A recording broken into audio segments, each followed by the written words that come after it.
Welcome in, ladies and gentlemen, to another edition of All Access AM. Happy Wednesday to you all. I'm Billy Embody. Thanks for joining us. We have a lot to get to as we have a lot of clarity now on the Miami quarterback situation with Darian Mensah and Duke as that got settled pretty quickly after we got off the air on Monday, kicking off the week as far as Darian Mensah drama goes. So that is now behind us as we know where the former Duke signal caller is heading officially, and that is Miami. We'll break it down on this edition of All Access AM. We'll talk about Duke as well, what it means at the quarterback position, and of course, Duke basketball, a national championship contender once again, flexing their muscles Monday night in a big Monday matchup. And we had a wild Tuesday night, even across the ACC, as some teams found themselves in hotly contested battles to try and grab some key wins in one particular case that would have surprised you. So we'll talk about all of that and more. We'll talk about quarterbacks on this show as well, looking at the ACC quarterback situation going into next year, why it is such a strong league.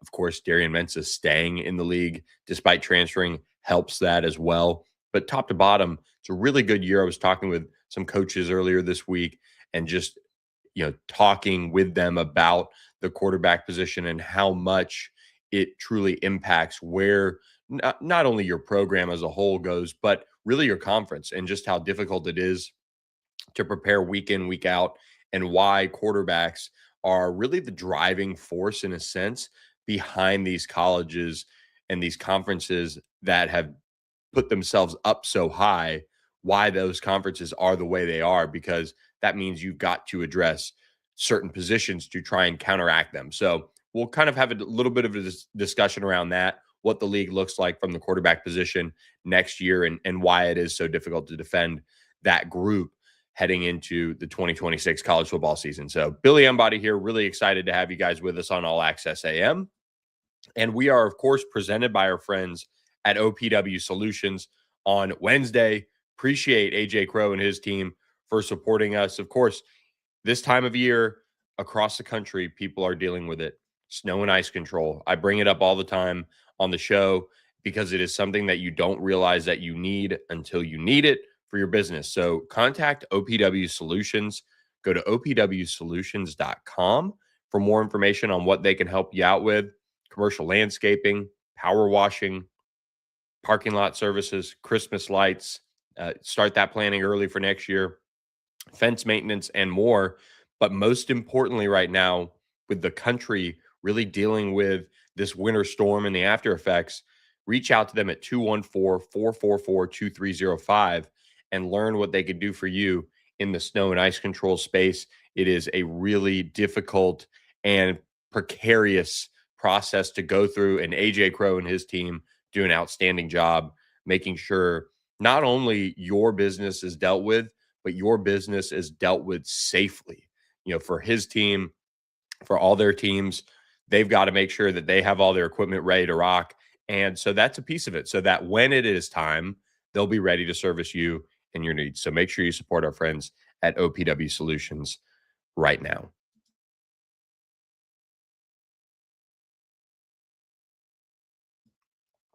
Okay, jumping into the show. Like I said, we've got Darian Mensah discussion. Miami's still not done. They picked up a couple more transfers out of this deal as well, and we'll break those down. On top of that, we do have a coaching hire made at Stanford as well that we'll touch on. We'll get into some basketball, and we'll do it on the show. So excited to have you guys with us on this Wednesday. And another late night for us, we had the East-West Shrine Bowl in Dallas here, and we made it out there. And really next year, we're excited to bring that to you, hopefully with less snow and ice on the ground that really thwarted our whole plans, because there's so many ACC guys that we saw out there. Haynes King was playing in the game, led his team to a win. Shocker, Haynes King willing his team to a win, made some nice throws out there. Got a chance to see him in action as he prepares for the NFL draft. Cade Klubnik was there this week, but did not play in the game. SMU running back TJ Harden was out there as well. But a couple of Duke guys were in on it too. And so it was good to see them have a big impact on that game. And one of them had a fumble recovery as well in the end zone. That was not Paul. One of their defensive linemen fell on a fumble in the end zone, so their roster wasn't loading for me. I thought it was Paul last night, but Duke had a couple of guys that were in on some big plays in that game. So it was cool to see. That's why ACC roster the 2026. But so it was late night getting out of the Star over there where they have it over at the Dallas Cowboys facility, and what they put together for these guys is really cool. But next year, we were really hoping this year was going to be that year, but because of snow and ice, we weren't able to get out there and spend 4 days interviewing all these guys, bringing you guys special ACC content. So unfortunately, had that happen, but we were able to get out there and just get around the game on Tuesday night. It was on NFL Network in case you guys want to watch it back, but some good ACC talent out there as well. But one talent that is going to be going through the NFL draft process next year, in all likelihood, I who knows at this point, because he does have 2 years of eligibility remaining. But Duke quarterback Darian Mensah has officially committed to Miami. He visited the program on Tuesday and spent some time around Coral Gables and the Miami program with Cooper Barkate, their really productive wide receiver, his top wide receiver at Duke this past year. And they were able to get their time around Mario Cristobal's program, learn about the plan for them. And eventually, by the end of Tuesday, they had a deal in place and an official commitment to land at Miami. So this is a big deal for the Hurricanes to get this one done. They moved around, of course, the enrollment schedule with Darian Mensah and Cooper Barkate, having been kind of after that enrollment deadline for the school portion of it, because these guys still go to school and do all that. So there were a lot of balls in the air, but Duke and Darian Mensah did reach that settlement Monday after we got off the air, and the terms were not disclosed. I'm sure there's money being, forked over as far as a buyout goes and things like that. And, Duke does have, a point here where they want the players that they bring in to stand by those deals and execute their end of things, just like Duke executes their ends of things. So Darian Mensah does get that settlement. His agency handled that, and then they get, the deal done with Miami. And for Miami, this is a big deal. Darian Mensah is one of the top quarterbacks in the entire country, one of the top few passers, and in particular returning passers in terms of yardage and production in the country. And he did it with Cooper Barkate, one of the top wide receivers in the entire country last year. Just looking at what he was able to do, just dropping things off, former Harvard transfer, very savvy route runner, and somebody that Darian Mensah clearly trusts. And so when you look at what they're going to be able to do with him and Malachi Toney coming back next year, this is an explosive offense for Shannon Dawson, and Mark Fletcher returning is obviously going to help as well. They'll have Gerard Pringle back in the backfield too. A lot of talent on that Miami offense. The question is, how well are they going to be able to protect? That's going to be something that impacted Darian Mensah a lot, I think, at Duke, just with his inability at times to really, really make a ton of plays moving around. It's just not something he's as comfortable with when the pocket is moved. So he still makes plays. You don't do that without you don't lead the ACC in passing without having that type of a level of ability to move around. But sometimes when things do get uncomfortable, there is a little bit of that in his game that still needs to be developed. And with Cooper Barkate coming with him to Miami, that's going to help him feel a little bit more comfortable in this new setting, in this new scene that he's going to be in with the Hurricanes. Because we saw Carson Beck come in and he didn't have spring. Darian Mensah is going to have spring. That'll help.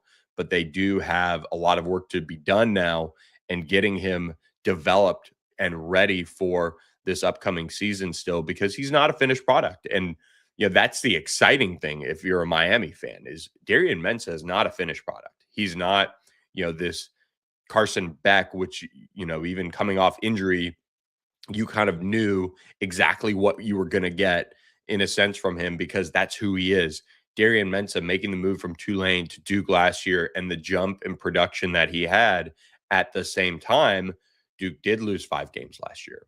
There were games when Darian Mensah did not play up to certainly what his, money situation is, but also just as a whole, and as a high level starting quarterback. So there were some moments where he was able to, kind of pad his passing yardage a touch, but nonetheless, very, very talented passer that's going to be surrounded by a lot of talent at Miami that Mario Cristobal is assembling. And Miami continues to hit the transfer portal here at the quarterback position. This marks 3 straight years that they've gone after a transfer quarterback, Carson Beck, and then Cam Ward, of course. And this is now in the era where you have to wonder if this is just going to be what they do and what space they play in at the quarterback position. They might be a team that dabbles at the top of the high school quarterback market. But also, I think Mario Cristobal has shown with his team, they have a very specific quarterback in mind, and a quarterback, uh, I would say, who wants to manage the game. Like, I'd be intrigued to look at when we fast forward to the end of 2026, just how many yards Darian Mensah has thrown for, how many touchdowns, where that ranks. Are people going to be sitting back and saying, "Wow, what a job Darian Mensah did orchestrating a team and leading them back into the college football playoff. He took a back seat to a strong run game, got the ball in space to to Malachi Tony, to Cooper Barkate, and guys like that." Or is it going to be he was still a little too aggressive? He didn't make some plays when he needed, and Miami is maybe sitting at home and fell just short of a college football playoff appearance again.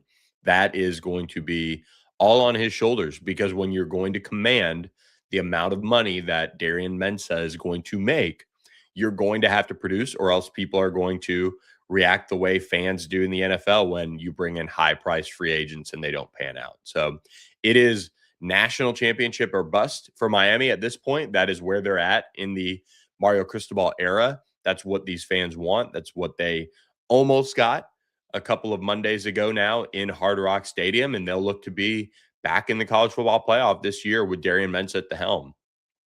Cooper Barkate comes with him from Duke, and you can't really sleep on this addition in the Miami wide receiver room as well, because he came over from Harvard, where he was spent a few seasons over there playing for them and in the Ivy League, and he showed his smarts, right off the bat at Duke, coming in, having back-to-back 1,000-yard seasons, and had 72 receptions for 1,106 yards, 7 touchdowns in 2025, catching all those passes from Darian Mensah. High volume guy, very similar. If you kind of pair him with a Malachi Tony, you can run mesh all day, which is kind of where Shannon Dawson in that scheme derives from, the air raid. That's going to be something that opposing defenses are really going to have a hard time containing, because mesh is such, I think, a relatively easy concept to defend on paper. But when you're in the heat of battle and you're running those crossing routes, and teams that do them and teams that do them well, they get so good at finding those natural picks and avoiding the pass interference calls and doing all of those things to really create separation and create that space for those wide receivers to get the ball in space and make big plays. And when you have Cooper Barkate, who's done it at the ACC level, you have Malachi Tony, who's done it at the ACC level at a high level, you're going to be looking at those two receivers and you're going to say, okay, who's got who and how do we slow this down? And it's not a concept as well that takes a lot of time to develop. And with Darian Mensah having that experience with Cooper Barkate, now just having to tag team it with Malachi Tony, you're looking at a fun offense that I think that was probably where it hurt just a little bit this season, where at times you looked at where Miami stalled out. That was the issues, that I think they didn't have a secondary guy. And I don't want to say as a whole, and I don't want to say that it was, overly, you know, aggressive as far as how much it held this Miami offense back.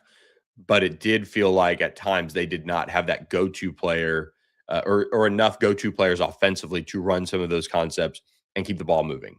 Carson Beck, and case in point, kind of last drive, there were a couple moments where he dropped it off, but he eventually took that last shot probably because he felt he needed to, and gets picked off by a great Indiana defense. So it is a talented duo that is now in Miami, not only from the quarterback wide receiver position. That's a three-headed monster when you add in Darian Mensah with Cooper Barkate and Malachi Toney, but Malachi Toney and Cooper Barkate, two of the best duos in the ACC and maybe the entire country at the wide receiver position. Miami was not done. They did add another transfer from the portal as well. Oregon State defensive back Conrad Hussey did transfer to Miami, spent 1 year with Oregon State after coming over from Florida State. So he flips over from the rivalry side of things in a sense, just took a gap year over there playing for the Beavers. Played in 3 games this season, 5 tackles, 27 games over 3 years, though. So he's had a lot of experience, 45 tackles, half tackle for loss, 1 pick, and 3 pass breakups, a fumble recovery, 2 forced fumbles. He's from St. Thomas Aquinas down there in Fort Lauderdale, so he gets right back in his backyard. He was a 4-star prospect coming out of the 2023 class, and he is certainly somebody that Miami is looking for a depth piece, a depth add. And when you have the secondary that they've had and some of the young talent that you see coming up with that team, Jabari Antoine comes to mind, who played a lot in the semifinals and national championship game. You're going to have a really, really impressive group back there, and just continuing to stack up depth is what stands out to me for this Miami team as they, again, look to make a run back to a national championship. And it's going to be difficult because you're losing so much off that defensive line that really made that Miami defense go. And they're going to have some things to work through. And when you have depth at the secondary position, that is a way that you're going to help yourself, is give yourself options.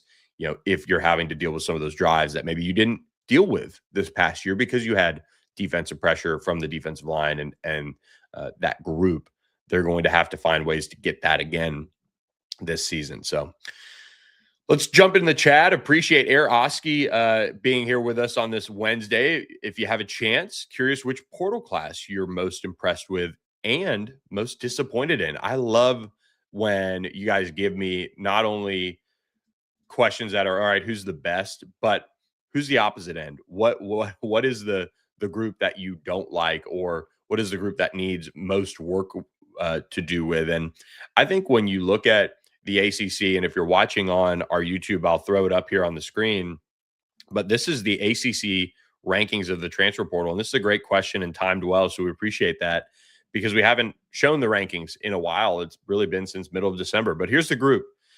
Louisville leading the way, according to On3's transfer portal rankings. Virginia Tech, number 2. Miami, number 3. Cal, number 4. SMU, number 5. Virginia, 6. Clemson, 7. Stanford, 8. Florida State, 9. Syracuse, 10. Wake Forest, 11. Georgia Tech, 12th. NC State, 13. Boston College, 14. North Carolina, 15. Duke, 16. Pitt, 17th. It is a group that I think you've got to give. Here's my thing. I think when you look at what Louisville has done, and they are the number 1 ranked class, so I'm not trying to just take the easy way out here. But when you look at what Louisville has done outside of the quarterback position, in a sense, they have gone all in on the NIL front. And it's much needed, and it is well overdue. And we know that Jeff Brom was certainly battling for that throughout his discussions with Louisville. But for them to go out and grab some of the players that they did through the transfer portal and really address their position at a high level in terms of the wide receiver position in particular, I think about Trey Richardson coming over from Vanderbilt, a really, really impressive wide receiver who is a dog that a lot of Vandy people were really disappointed to leave. Or to see leave from that program. He's a top 100 player in the portal. He was a former junior college wide receiver who comes over and has just been able to be a big impact guy when they needed him to be. He had multiple games over 124 yards receiving, which I think at the college level is kind of hard to do these days. But he gives Vandy, or he gives Louisville, a player that can be kind of similar to a Cooper Barkate or a Malachi Tony. Very similar in terms of being able to be explosive, run plays out of the slot that you can see a big win for over the course of the season. So when you see Lincoln Kienholz coming in at the quarterback position, and the bet that they've made on him to be the guy, that that's a big risk, I think, for Louisville, and having them place their bet on a quarterback who hasn't really proved too much as far as the college level, which is why I think their transfer class is even more impressive in a sense, because they surrounded him with so many different weapons for this offense, and Jeff Brom. But he was a former four-star quarterback, so he's not a slouch or anything like that.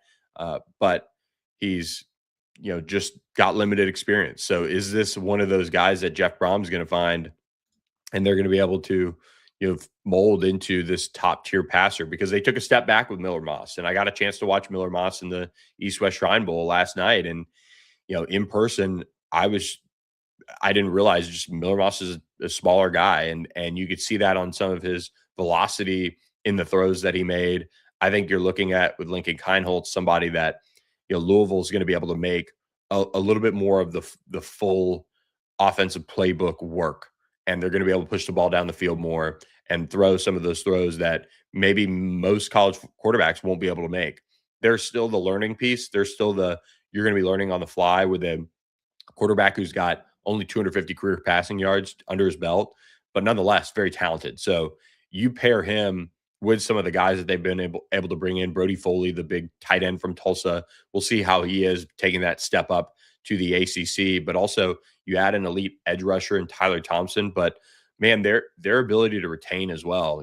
Isaac Brown, some of the different players that they were able to keep on this roster, very important as well when you evaluate the Louisville transfer class. That stacked up. I mean, shoot, they have just a slew of transfers in this class, and I think it's really impressive when you look at it all as a whole. They have 31 transfers coming in, and 50 new players on this team between transfers and high school players. And there's a lot that Louisville has to work through and get ready to rock and roll with to make this thing jump to that next level. And you don't see them drop down and take a step back, because, man, I just think Miller Moss and that group, they missed so many opportunities to be great this season with where they were teed up going into those final few games, and they kind of fell off, and it was disappointing for the ACC. That was a team that had everything in front of it, kind of similar to SMU. Like, you really would have seen those two teams kind of take off if they had capitalized on what they had in front of themselves, and been playoff teams in all likelihood, but or at least complicated things where you're looking at two teams in for the ACC. And that's, as a whole, the ACC, it's easy to say, right? Like, you have to capitalize, or you have to do this, or you have to do that. If it was easy, everybody would do it. But you have so many teams that, and friends of the show, Eric McLean and Kelly Graham, like, they always say this, or they were on their pod this year, where just when you think, the ACC is getting to this point where, okay, there's going to be 4 teams involved in the college football playoff, then Louisville, SMU, Virginia, lose, things like that. There's that kind of bad weekend for the ACC in that respect. And, the league is then fighting for its life to get one in. And of course, lucky enough, Miami makes its own luck and goes to the national championship. But this league has to strike while the iron's hot, because there's opportunity for some of these teams to make that money in the playoffs that Miami did. And Louisville's one of those teams that they could really use it, because they're investing in the program under Jeff Brom to get to that next level. When I look at the group that is most disappointing, I think you've got to look at Pitt. Pitt has, I think, a program that, we spoke about on this podcast, that it was kind of weird the way we were watching it unfold with, with oh gosh, their quarterback, Mason um, Heinchel, not really having been one of those guys that announced anything that he was coming back. That okay, it just kind of the portal kind of came and went and ended up not going in, which is huge. But how much did Pitt burn in their ability to go out and acquire players, to go out and address positions that can help him, be a better quarterback going into year two? Because now it's his show. Eli Holstein's gone; he's off to Virginia. They lost some other key players. Rasheem Biles is gone; he's going to Texas. That was a key loss. They lost even their kicker, Bukowski, headed to Michigan. And, they just have a lot of holes that it seemed like they could have filled, they could have addressed. They do have Desmond Reed, I believe, coming back as well. So you've got that going for you. But I just think, anytime you're at the absolute bottom of the transfer portal, that's disappointing. And that's a team that doesn't have like a Duke or a Stanford, doesn't have that type of an excuse of sorts where there's academics in place or you can't take this or can't take that. That's a program that is coming off a really strong year that should be looking to strike while the iron's hot. And look, maybe the rankings are all jacked up. I look at the ACC and I look at a few of these teams and you look at the players that have left and then you look at their ranking and I struggle with the rankings on how this is done from our end. It still kind of ends up yielding a lot of the top classes, but it puts it in perspective. Pitt is going to get penalized in a big way for losing a guy like a Rasheem Biles and some of the players they did. Whereas, the players that they add still aren't necessarily up to snuff either. So you're going to get that double penalization, I guess, over the course of the transfer portal haul that you bring in terms of how we do our rankings at On Three. But players that leave Power Four programs traditionally get a higher ranking just because they are a Power Four guy. And that's just kind of how it goes because, in part, they have a little bit of a better opportunity to pan out. They have a little bit of a better chance of being a dude somewhere else and that they were just in a better spot. With how quickly the portal moves, there's just not enough time to do this as best you can. NFL draft has multiple years, has guys that do this for a living. College scouting for high school players has multiple years. They do that for a living. The portal, even teams, they're scouting these players really from, let's say, summer, and they're starting to build their list and they're saying, okay, who do we know from our area? Okay, here's our list. Here's where they all are in college. Maybe some teams might say, all right, let's just only take the Power Four guys for now. Okay, then we start looking at who's playing early in the year, who's not. Okay, so and so's not playing. Maybe they're redshirting. Maybe they're not going to get on the field. Maybe they're going to leave. Let's go scout his film. And they work through all these things. So they have months. And then as far as our industry goes, we have a month. And then we do rankings on the fly. Now, some guys, we've gotten to the point now where most guys do have some sort of ranking, and it's called their impact ranking, which is really good for us to be able to quickly plug in a transfer ranking based off of.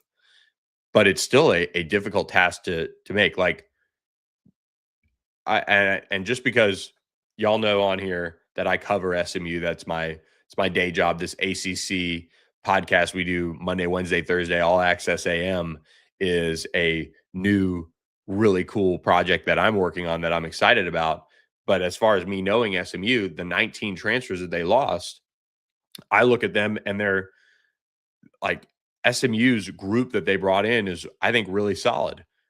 But I see some of the transfers and that left the program and you transfer out and I see the ranking, I'm like, guy hasn't sniffed the field. That guy hasn't done this or done that. He's been hurt. He blew out his knee or something like that. And you're sitting there like, why is he the same grade as somebody with production? So some of these rankings will never make sense. That's just what they do. But SMU still had a top 5 class, which should encourage you a little bit if you're a Mustang fan. So Oski, I hope that was a good enough long-winded explanation for you. But we're going to do, now that we're into classes here, we're going to go to school on some of these transfer classes. I'm going to pick them apart one by one, and we'll do some solo episodes on transfer classes, what's next for a program in the spring. I'm really looking forward to doing some of those things with you guys. So stay tuned for that. Appreciate you being here. Johnny Jackson, we're not done in the chat. We appreciate you being here. Who's the starting running back for SMU? That is going to be Kendrick Raphael, the Cal transfer, who totaled nearly 1,000 yards on the ground and did get over, I believe, 1,100 yards in all-purpose yardage on the season. I appreciate you, Arosky. Thanks for being here, and thanks for the kind words. So Cal running back Kendrick Raphael is going to be SMU starting. Will the secondary cover this year for SMU? It can't get any worse. And that's something that I think most SMU fans should hang on to, is the secondary was really bad last year. And really, from what I've heard on their end of things, you're seeing an SMU secondary that, and a team as a whole, that it wasn't, there were moments where they gave up those big, long third and forevers and fourth and, this or that. Clemson comes to mind. I think Cal comes to mind. TCU comes to mind. But really where SMU got crushed was 3rd and 7, 8, 9. Not just forever, but like medium. And they gave up big plays. They gave up yards after catch. They did all of those things. And that's where a lot of that was, I think, a product of, a little bit of personnel. They've switched out a good number of guys at the safety position. They brought in Jarvis Lee, who is going to be one of the best nickels in the country. They hope, maybe very well, the ACC. I mean, you want to talk about the praise that we're hearing? There's a lot. There's palpable buzz coming out of SMU around Jarvis Lee, and that position is so critical in that defense. So I think the secondary improves. If they can get into that 70s range, that's fine, because here's the thing. SMU's secondary, quote unquote, wasn't that great when they went to the ACC championship. Teams stacked up some passing yards on them because guess what? They were down. SMU only trailed a few minutes in ACC play that year. So they had to pass. They had to pass to come back. So secondary play is always, Mark Klein. I called it 3rd and SMU. Yeah, 3rd and SMU. It was crazy because guess what?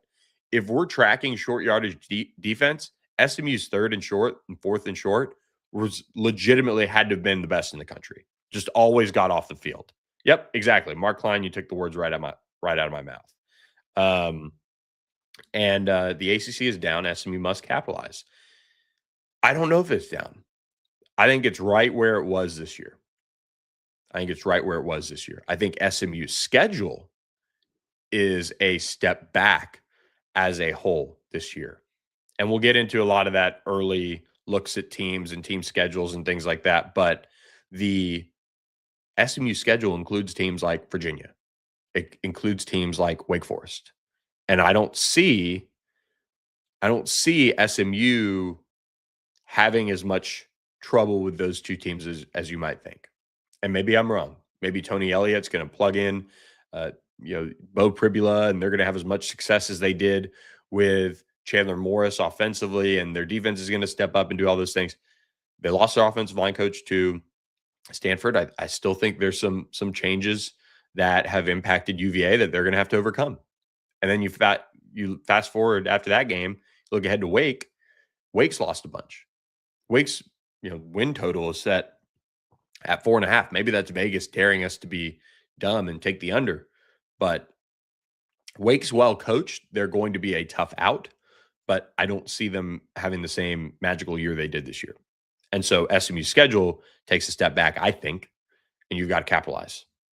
You've got 2 early season conference games as well against FSU and Louisville that have new quarterbacks on their rosters as well. Worth noting there as we get into it. Okay. Appreciate you guys in the chat. Do want to remind you guys that we are here Monday, Wednesday, Thursday, 7 to 8 a.m. Central, 8 to 9 a.m. Eastern time. And we appreciate you guys being with us. We want you guys here. So make sure you guys are subscribed. Make sure you guys like, rate, review the podcast wherever you catch it at. And make sure you guys support us by telling your friends to subscribe. We've hit over 500 subs.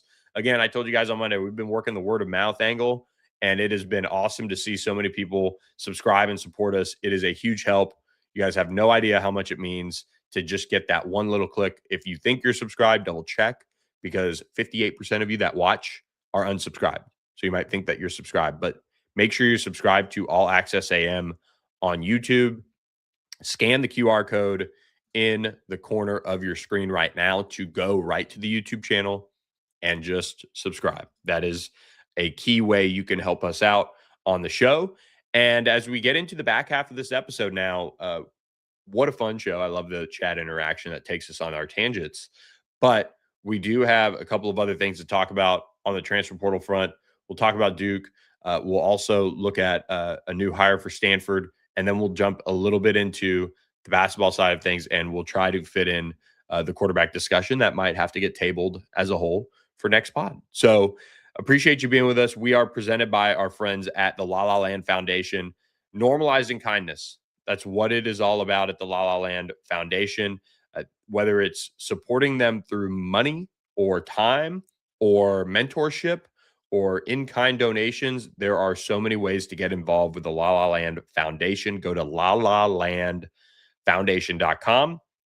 Find the nearest La La Land cafe near you as well, and experience why this is a organization that you want to partner with and you want to volunteer with and spend your time with, because they help so many people transition from the foster care system into quote unquote the real world as adults and make that move with confidence and an ability to operate the way that most people have been lucky enough to experience in their life, right? They need mentorship, they need help, and it is just such a fun organization to partner with because they just do it out of kindness. That's their whole soul mission, is to focus on the kindness aspect of everything they do, and then that lets everything else take care of itself. So it's a really cool organization for us to be partnered with. So make sure you reach out and see how you can get involved as well. The La La Land Foundation. Go to lalalandfoundation.com for more. May is Foster Care Awareness Month. So coming up, we'll be looking forward to doing some things with them this year as we continue to partner with them at the La La Land Foundation. Going to skip over our Dabo Swinney, Ole Miss, Clemson debate again. We had a lot of that on the Monday show, but still just waiting and waiting for the NCAA to release some sort of statement around Dabo Swinney's rant. The NCAA is involved. They are getting information. Apparently, they are maybe, in fact, doing their jobs around this one, and we'll see if anything comes with it. But they also have a little bit more paperwork on their hands because Duke has landed a commitment from Walter Eget, the San Jose State quarterback. He spent 5 seasons playing at San Jose State, so he needs a waiver because he played in 1 game in 2021, 3 games in 2022, and did not play in 2023. But over the last 2 seasons, he was the starter, and he threw for 5,500 yards, 30 touchdowns, threw for 17 touchdowns and 9 picks this past year, completed 59% of his passes. San Jose State was really bad. But Duke is quarterback hungry, looking for a quarterback to come in and compete with Henry Beeline, and that is what they are going to get out of the portal. They do need a waiver for him to play, so the NCAA has more work to do here with Walter Eget. I don't know too much about him, but what I do know is that Johnny Brewer, the offensive coordinator at Duke, has his work. He's going to earn every bit of his money this year trying to figure out how to get this offense going so that Duke can maybe stand a chance to get back to Charlotte and compete for the ACC championship once again. Stanford is expected to hire Alabama assistant defensive line coach Jamie Mosley as its next defensive line coach, according to Pete Thamel on Tuesday. Former Crimson Tide linebacker this will be his first full-time lead position coach at the Power 4 level. He played at Alabama from 2015 to 18, was a part of 2 national championship teams in his time with the Crimson Tide. His brother, CJ Mosley, also played for Alabama, former highly touted prospect. Jamie Mosley went undrafted. He spent time in the NFL on some practice squads and has been working with defensive line coach Freddie Roach. So now heads to Stanford to work under Tavita Pritchard and that Stanford new coaching staff that Andrew Luck has assembled. He's actually the 3rd Alabama coach to leave the program and take another job. Jamarcus Shepard went over to Oregon State to be the head coach. quarterbacks coach Nick Sheridan. He's now the offensive coordinator at Michigan State. So that makes 3 coaches off the Alabama staff that is headed off to do other things. And there's been some changes over there in Tuscaloosa as a whole. And Adrian Clem is former SMU assistant. Adrian Clem is going over to be the next offensive line coach at Alabama as well. They parted ways with their O-line coach in this offseason. So let's do this. We have a group looking at the national title odds for college basketball, and we'll table our quarterback discussion. I will say this. This is going on the notepad for the Thursday show, so make sure you're tuned in. We'll talk about quarterbacks as a whole. College basketball is continuing to deliver. I think this is from a following perspective, this is a lot of fun this year. And I don't know how you feel out there, especially those of you who are diehard, long-term ACC basketball followers. But the way this season is unfolding, with the amount of talent we're seeing out of the freshmen, with the amount of buzz around the NBA draft lottery being littered with freshmen, this is a really cool season to cover. You have Cameron Boozer with Duke. You have Caleb Wilson with UNC. You have some of these other big names as well. But it is still just sitting back and watching these teams that play high level of basketball and have taken it to such a level that now you're wondering, okay, it's not, making the NCAA tournament. It's, who do they match up with well if they get to the Final Four? And that's where Duke has certainly ascended now. They're 29-1 in ACC games over the last 2 years, I believe. They have been absolutely dominant. And Monday night, they flexed big time over Louisville in that win in Cameron Indoor. They were able to get everything they wanted. And really, this Duke team, I think you can look at that game and you could say, okay, Duke only led by like a few points at half or what have you, but it was a game that was kind of fool's gold, I think, a little bit for Louisville. It was a 10-point lead at half. It was a few points, with a few minutes to go, and then Duke goes out and absolutely just handles Louisville in the second half. They win by 31 points, 83-52. Duke over Louisville. A dominant showing by the Blue Devils. They're now 19-1 in league play. They're 19-1 overall, 8-0 in league play. Cam Boozer had another 19 points. Ryan Conwell led the way for Louisville with 18. But this is a Duke team that is just getting to a level now that it just looks like they're going to be unstoppable en route to an ACC championship. And they've been able to do so many things this year and win in so many different ways. And, funny enough, kind of SMU without Boopy Miller was a team that really kind of challenged them even at Cameron Indoor. And, they were still able to circle the wagons and get that done on a couple weekends ago. But Duke is just playing at such a level with Cam Boozer that you just have to sit back and kind of appreciate it. Cam Boozer, 19 points, 50% from the field, a double-double with 10 boards. And, that whole group has just been playing so well. You get contributions from different guys, and they're okay with letting each other take the lead. Even though Cam Boozer's been that dude, I believe averaging over 20 points per game, still in league play and things like that, and just having a dominant showing. And meanwhile, you're shutting down Michael Brown, another talented freshman, 7 points in 34 minutes, 1 of 13 from the field, 1 of 7 from 3-point range. Louisville shot just 30% from the field. Duke, meanwhile, 51% from the field. Duke continues to find different ways to impress me with just what they do and how they get all their team involved. And it's just a really, I think, for a Duke team that last year really should have done more than it did, you're seeing this one pick up the slack and take it to a next level. So I think Duke is well on its way here to continuing to ascend in the national rankings and make that move, I think, up, maybe even higher come next week's AP Top 25 poll with what they put together against Louisville. And quick pause here, and we'll get to more conversation around NC State basketball, but I did forget on my rundown, Miami transfer wide receiver JoJo Trader did commit to NC State. So CJ Bailey picks up a big talent addition here for this passing game for the NC State Wolfpack. It's JoJo Trader transfers from Miami to play for NC State. He was a wide receiver that has 2 years of eligibility remaining, coming in with CJ Bailey from the Miami area. So they've got that tie. And, a couple of other Miami players have gone up there. But JoJo Trader is a big bodied wide receiver. He had 19 receptions, 269 yards, and 2 scores in 2 seasons. And he had 5 catches for 81 yards and a touchdown against SMU this year. That was his career best.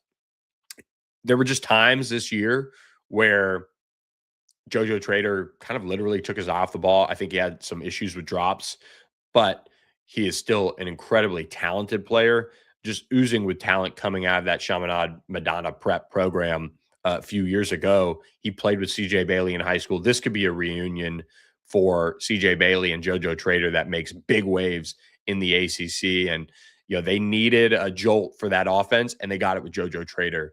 And I expect him to be one of the starting wide receivers for the NC State Wolfpack this season. If he can stay focused and stay locked in and kind of look at this as okay, I got to go here for 2 years and do this as a job interview for the NFL, JoJo Trader is going to come out on the right end of this, and it's going to help a lot having a guy like CJ Bailey tossing him the rock. So did want to say that before we got to NC State and what they were able to do, dominating Syracuse, a 20-point win Tuesday night. Will Wade and this program now sitting at 15-6, 6-2 in league play. So they have figured things out here in league play so far. They do have a little bit more of a difficult schedule coming up as they get into your SMUs and your Virginia Techs and Louisville's as February gets here. But they do close at Wake Forest, a team that really struggled Tuesday night as well in a loss. We'll get to them in a second. But NC State gets 23 points from Darian Williams. Just a terrific night for him and what he was able to do, 9 of 16 from the field. NC State shot 51% from the field, held Syracuse 39%. This is a home game for NC State as well, and they were able to get it done. So Will Wade has them in contention for the NCAA tournament, no doubt about that. Wake Forest, though, loses 80-76 at Pitt. This is a Steve Forbes team that now 11-10 overall, 2-6 in ACC play. I've got to believe that Steve Forbes is on the hot seat. This has not gone well, and you're seeing now for this Wake Forest team, the wheels kind of slowly but surely fall off as they have lost 3 straight. Here's the thing, though. They've lost to SMU, they've lost to Duke, now they've lost to Pitt. Then they get an opportunity here to close out January against NC State. If they can bounce back, that would be obviously nice, but they've lost now 5 of their last 6, and their lone win coming against lowly Florida State. But this is a Wake Forest team that is not headed in the right direction right now so far this season in league play, and they will have a lot to do. They have a lot to do to figure things out ahead of facing NC State. Pitt, on the other hand, now sits at 9-12 overall, 2-6 in league play. I believe Pitt got a win over Georgia Tech recently, so they've kind of been a little weird in that respect, kind of really notching down some programs that aren't great, but have been, allowing a Pitt team to not be winless in league play. I could just say that now.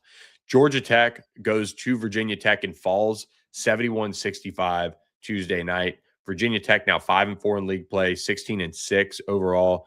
Virginia Tech is so close to being like a top 3 type of team in the ACC, but they've fell victim to just so many heartbreaking moments this season. Obviously, the SMU game comes to mind with Boopie Miller's half-court shot, but Virginia Tech nonetheless still fighting and drops Georgia Tech to 11-10 overall, 2-6 in league play. And Ben Hammond shot had 20 points against Georgia Tech to lead the way for the Hokies. All right, one final piece of ACC basketball here. This was a nail biter, no question about it. At one point, Virginia found itself down 44-35 at half. It was also a game where Notre Dame, I believe, had somewhere in the range of like a 20-point lead at one half. at one point, and it is the tied for the largest comeback in school history. 19-point first half deficit for Virginia, number 17 Virginia, to knock off Notre Dame in double overtime on the road. 197 was the final score. Virginia improves to 17-3 overall, 6-2 in league play, and you have Notre Dame that falls to 11-10, 2-6 in league play. DeRitter, a career high 32 points for Virginia. Sam Lewis added 21 points and 6 assists for the Cavaliers as they were able to find a way up in South Bend to win on a three-pointer from Sam Lewis with 3 seconds left in the first overtime to extend the game. And then Virginia was able to get it done in the final moments of second OT to again improve to 17-3 overall, 6-2 in league play, escape with a win on the road. Notre Dame is another program right now that I think you look at everything that's happened with Micah Shrewsbury this year and just the frustration boiling over at various points. There's probably going to be changes on the horizon there, I would think. Notre Dame is now 0-14 against ranked opponents in Micah Shrewsbury's tenure over 3 seasons. So disappointing for the Irish. They had their shot. They could not get it done.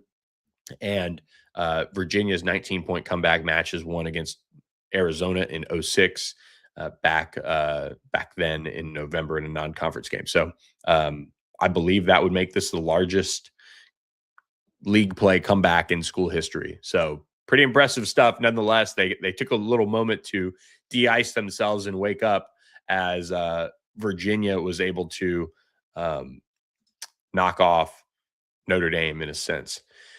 When you look at the ACC, they are making grounds, to be one of the best basketball conferences in America. Big 12, Big 10, SEC, all are, really stepping up.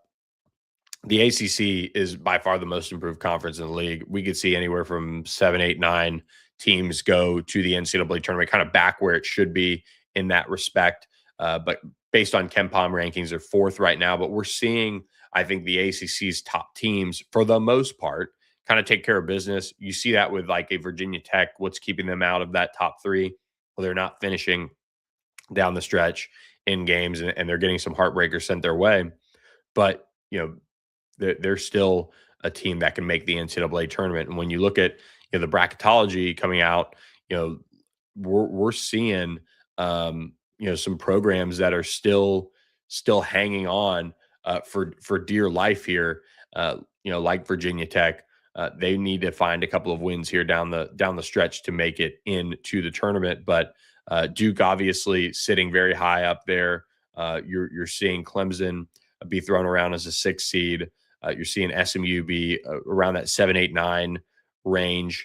And of course, you have your Louisvilles and NC State and those types of teams also very much involved. Virginia, North Carolina, and North Carolina was kind of on the verge of really taking a step back and being a true bubble team going into February, but they were able to kind of right things and get things on the right track here as of late. And so big deal for Hubert Davis to get that done. Caleb Wilson and what he's done for North Carolina to right that ship, not only from a offensive standpoint, all the fun things he does dunking the basketball, but staying true to his game and going after it on the defensive end. That was something that North Carolina really had to change, and they've done it the last couple games, and they've really been able to right the ship here and settle down the masses. I mean, this was getting to the point where you wondered, okay, are we going to see a move made away from Hubert Davis, who, at this point is also fighting for the right to keep the Dean Center on campus as well. So ACC, Duke leading the way in terms of national title odds so far, but there's a lot of teams that can make some noise, but they've got to get a couple trending back in the right direction here as we go towards the month of February and when the moving season can certainly start for some of these teams. But nonetheless, this has been a fun ACC league play to start us off so far. And I'm really looking forward to seeing who rises to the top as far as the cream goes here down the stretch. So Thursday show, we will break down a little bit more on the ACC basketball side of things. This Wednesday night, got some more action for you guys on ACC hoops. Virginia, fresh off that Notre Dame trip, they're off. But two pair of matchups on this Wednesday night: Cal at Florida State, 6 p.m. on ACC Network. State of Florida kind of really close to getting some snow dumped on themselves. So hopefully Cal can make it over there. Stanford at Miami, they're going to have no problem there. But 8 p.m. Central Time on ACC Network. So both Cali schools are out east this week, and they'll swap spots over there playing Miami and Florida State on Saturday. We'll preview another busy slate of ACC play for Saturday on the Thursday show as well. And hope you guys are tuned in with us. And we appreciate you guys supporting the show. Do want to remind you guys as well about our friend Doyle Glass, one of the best-selling authors on Amazon and Barnes & Noble. Perfect time when you're maybe going through your New Year's resolution still and you're wanting to read more. That's always one that I want to do. Doyle Glass and his book, Lions of Medina, and his book, Swift Sword. Great gifts. Great, whether you have birthdays, Father's Day, you plan ahead, your favorite history buff, Lions of Medina and Swift Sword are great options for you to gift to somebody or just pick up for yourself and learn about the firsthand accounts that are in these books from the Vietnam War, these heroes for America fighting for their lives and this country. Doyle Glass did an incredible job encapsulating these battles that he profiles in these books, Lions of Medina and Swift Sword. And of course, later this year, he is coming out with the World War II book as well. Looking forward to that coming from our friend Doyle Glass, codename Lionel. Look for that later this year. So really excited to have Doyle partnering with us at All Access AM, and we appreciate his support. So make sure you check out his books. Make sure you give OPW Solutions a call as well. Snow and ice control. Trust me, guys, don't wait for your business. Make sure you make the change to our friends at OPW Solutions, and please support the La La Land Foundation. We're excited to be partnered with the La La Land Foundation, and we appreciate all of you guys who subscribe, make this channel great. Drop in the comments. Let us know what you think about the show, and if you have any more questions, topics to cover, we'll be here. So appreciate all of you guys who are with us. We've hit the 500 subscriber mark. We're excited about that on our YouTube channel. So make sure you scan the QR code in your corner and go subscribe to the channel. If you haven't, let's get to 1,000, guys. Let's ramp this up. And we appreciate all of you guys being here as we cover the ACC Monday, Wednesday, Thursday, 7 to 8 a.m. Central, 8 to 9 a.m. Eastern Time. I'm Billy Embody. Have a great rest of your Wednesday, everybody. Hope everybody is staying warm, staying safe out there as this weather moves across the country. We appreciate you guys watching. Catch you next time on All Access AM. I'm Billy Embody.